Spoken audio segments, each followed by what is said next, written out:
उस सत्कर्म का अनुष्ठान करते ही क्षण भर में इनकी नींद और वृद्धावस्था चली जाएगी। सूत जी कहते हैं, भक्त के ये वचन सुनकर नारद जी को बड़ी करुणा आई और वे उन्हें हाथ से हिला डुलाकर जगाने लगे।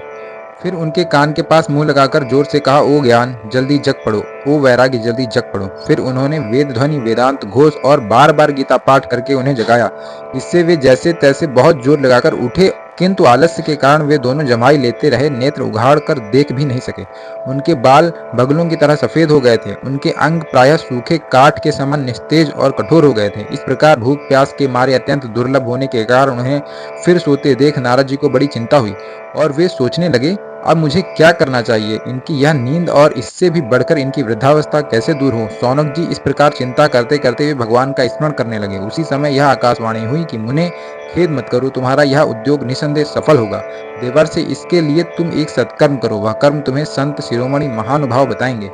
उस सत्कर्म का अनुष्ठान करते ही क्षण भर में इनकी नींद और वृद्धावस्था चली जाएगी तथा सर्वत्र भक्ति का प्रसार होगा। यह आकाशवाणी वहां सभी को साफ साफ सुनाई दी।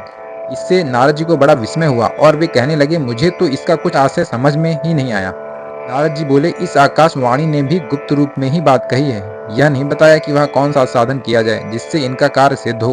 वे संत न जाने कहाँ मिलेंगे और किस प्रकार उस साधन को बताएंगे। अब आकाशवाणी ने जो कुछ कहा है उसके अनुसार मुझे क्या करना चाहिए? सूत जी कहते हैं, शौनक जी तब ज्ञान वैराग्य दोनों को वहीं छोड़कर नारद मुनि वहां से चल पड़े और प्रत्येक तीर्थ में जा जाकर मार्ग में मिलने वाले मुनीश्वरों से वह साधन पूछने लगे। उनकी उस बात को सुनते तो सब थे, किंतु उसके विषय में कोई कुछ निश्चित रूप से